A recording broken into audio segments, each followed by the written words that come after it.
मैं इस बजट को अमीरों के लिए पेश किया गया बजट कहूंगा। इसमें गरीबों के लिए कुछ है ही नहीं। तो जब हम इतने टैक्स भरते हैं उसके बावजूद भी हमें सर्विस इतनी घटिया मिल रही है तो फिर हम इस सरकार से खुश कैसे रहेंगे? मिडिल क्लास जो है वो शायद इस बजट से पहले प्रधानमंत्री को सपोर्ट करता था। अब इस बजट में आपने उसी मिडिल क्लास के एक छुरा पीठ में मारा, दूसरा छुरा छाती में। एक लड़का आ रहा था ट्यूशन से, वो भी यूपीएससी का ही तैयारी कर रहा था। ठीक है, बारिश पड़ रही थी, ज़मीन में पूरा पानी था, पानी फिसला जैसे, तो वो एक दरवाज़ा था लोहा का, वहाँ पकड़ा। अब वो ऑलरेडी उस गेट में जो है तार लटका हुआ था करंट वाला, जैसे पकड़ा उसकी जान चली गई।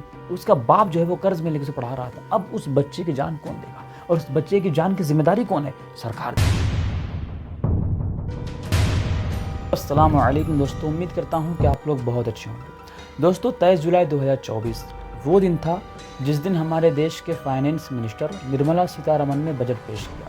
दोस्तों जैसे ही बजट पेश किया उसके फ़ौरन बाद हमारे देश में जितने भी मिडिल क्लास फैमिली हैं, अपर मिडिल क्लास से लोअर मिडिल क्लास कहूँ, या चूँकि गरीबी के दायरे में आते हैं, वो इस बजट का खुल के विरोध किए। दोस्तों बजट का विरोध करने का रीज़न ये था कि जो शख्स, जो इंसान इस बार यही समझ कर वोट डाला था कि इस बार टैक्स के मामले में कम होगा, चीज़ों की प्राइस कम होगी, लेकिन जब बजट आता है जिसका दिमाग और उम्मीद सब हिल जाता है। मिडिल क्लास जो है वो शायद इस बजट से पहले प्रधानमंत्री को सपोर्ट करता था। अब इस बजट में आपने उसी मिडिल क्लास के एक छुरा पीठ में मारा, दूसरा छुरा छाती में। दोस्तों जो इंसान ये कहते हुए कभी नहीं थकता था कि चाहे नून रोटी ही खाएंगे, चाहे महंगाई कितना ही हो जाए, डीजल, पेट्रोल, गैस सिलेंडर, चावल, आटा, रोटी, सब्जी कितना ही हो जाए, लेकिन हम वोट तो मोदी जी को ही देंगे। मोदी तो भगवान है, मोदी जैसा तो कोई है ही नहीं। हम तो ये कहते हैं मोदी जी जैसा आदमी ना हुआ है ना होगा आगे चल के, मैं ये बात दावे से कह रही हूँ। लेकिन जब 23 जुलाई की शाम आई, रात आई, वैसे वो इंसान का भी ये जवाब रिटर्न हो गया। जो इंसान यही समझकर वोट दिया था उसकी उम्मीदों पर तो पानी फिर गया।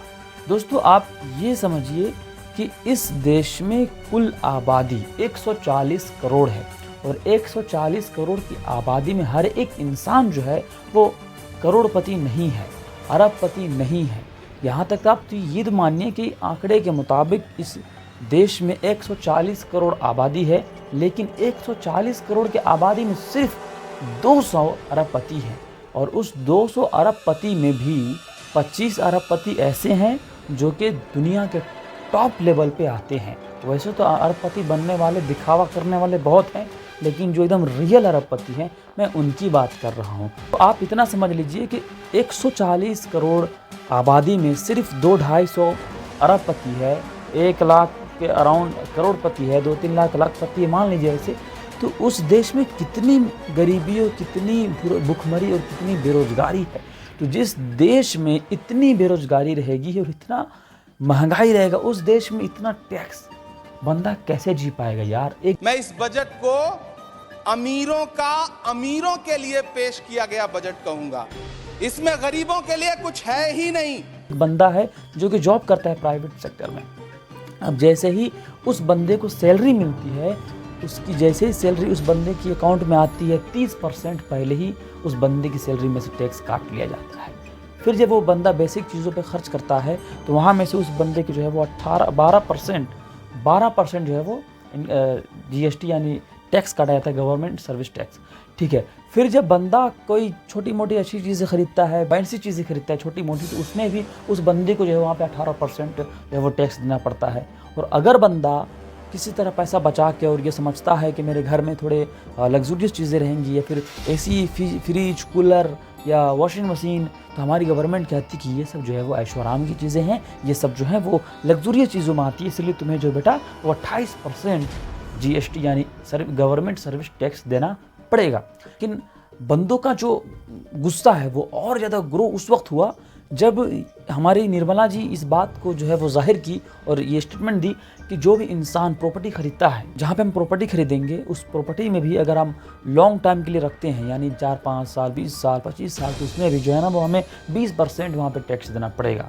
ठीक है, और यहाँ पे उन लोगों के लिए बहुत ही ख़राब मैसेज था, बहुत ही ख़राब न्यूज़ है, बहुत ही बैड न्यूज़ है। जो इंसान स्टॉक मार्केट, शेयर मार्केट में पैसा इन्वेस्ट करता है उसके लिए तो भाई ये सबसे ही ख़राब बात है। लेकिन जो बंदा स्टॉक मार्केट यानी शेयर मार्केट में जो पैसा इन्वेस्ट करता है उसके लिए बहुत ही ख़राब बात है, क्योंकि शेयर मार्केट वो बाज़ार है जिस बाज़ार में हमें पता नहीं होता कि जो पैसा हम इन्वेस्ट करेंगे वो पैसा लग के फिर मेरा पैसा 10 गुना बढ़ेगा या नहीं बढ़ेगा, किसी को मालूम नहीं रहता। और जब बंदा शेयर मार्केट में इन्वेस्ट करता है पैसा, और जब पैसा उसका प्रॉफिट होता है, जिस कंपनी पे वो जो है वो शेयर मार्केट पे पैसा इन्वेस्ट करता है, शेयर उसका जब प्रॉफिट होता है, और जब प्रॉफिट होता है तो हमारी चाची जी बोलती है, निर्मला चाची बोलती हैं कि उसमें जो है तुम्हें 12.5% तुम्हें वहाँ जो है वो टैक्स देना पड़ेगा। और अगर तुम्हें नुकसान होता है तो निर्मला चाची बोलती हैं कि बाबू नुकसान होगा तुम्हारा होगा। हर चीज़ों पे टैक्स भरते हैं, नून चावल आटा तेल तमाम चीज़ों पे, पेट्रोल टोल टैक्स भरते हैं, तमाम रोड रास्ता तमाम चीज़ों पे। उसके बाद हमें मिल क्या रहा है? बैक टू बैक 15 दिन में 12, 13, 14, 15 को पुल टूटा बिहार में, झारखंड में पुल टूटा। कल परसों एक न्यूज़ आया, दिल दहला देने वाली न्यूज़ थी। दिल्ली में कोचिंग सेंटर था, यूपीएससी के बच्चे तैयारी कर रहे थे, वहाँ जो है वो 3 बच्चों की जान चली गई। बेसमेंट में कोचिंग सेंटर था। 27 जुलाई को दिल्ली के राजेंद्र नगर में राउज आईएएस कोचिंग के बेसमेंट में डूबने से 3 छात्रों की मौत ने पूरे देश को हिलाकर रख दिया है। पानी भर जाने की वजह से जान चली गई। अब उसका जिम्मेदार कौन है? गवर्नमेंट है। पता चला, जब पता लगाया तो पता ये चला कि जिस जगह पे कोचिंग सेंटर थी वहाँ पे कोचिंग सेंटर खोलने का भी हुक्म, इजाज़त नहीं थी। पता ये चला कि गवर्नमेंट वैसा जगह बना ही नहीं रहा है जो जहाँ पे कोचिंग सेंटर हो। एक लड़का आ रहा था ट्यूशन से, वो भी यूपीएससी का ही तैयारी कर रहा था, ठीक है। बारिश पड़ रही थी, ज़मीन में पूरा पानी था, पानी फिसला जैसे, तो वो एक दरवाज़ा था लोहा का, वहाँ पकड़ा। अब वो ऑलरेडी उस गेट में जो तार लटका हुआ था करंट वाला, जैसे पकड़ा उसकी जान चली गई। उसका बाप जो है वो कर्ज में लेकर से पढ़ा रहा था। अब उस बच्चे की जान कौन है और उस बच्चे की जान की जिम्मेदारी कौन है? सरकार दे। तो जब हम इतने टैक्स भरते हैं उसके बावजूद भी हमें सर्विस इतनी घटिया मिल रही है तो फिर हम इस सरकार से खुश कैसे रहेंगे? सबसे पॉइंट वाला बात है, हम मिडिल क्लास हैं, हमारे लिए बहुत ही मुशक्क़त और मेहनत से हम ज़मीन जगह खरीदते हैं, अपने लिए, अपने घर वालों के लिए, अपने फ्यूचर में पैसा इन्वेस्ट करते हैं और ज़मीन जगह खरीदते हैं ताकि ये फ्यूचर में जाके हमारे लिए काम आए। उसमें भी इतना टैक्स लगा के कोई फ़ायदा ना हो तो फिर क्या फ़ायदा? दोस्तों, इसीलिए हम जनता कोई भी नेता सरकार बना रहे हैं तो ये समझ के, ये मजबूती से बनाना है कि ये नेता कहीं हमारी ले तो नहीं रहा है ना, पॉलिटिक्स के जाल में फंसा के हमारी निचोड़ तो नहीं दे रहा है ना। लेकिन फिलहाल तो यही हो रहा है, हमें कुछ नहीं दिया जा रहा है, सिर्फ सवाए झुनझुना कर। तो ठीक है दोस्तों, बस इतना ही काफ़ी। अल्लाह तबारक व तआला हम सबको अच्छे से रखे। अस्सलाम वालेकुम।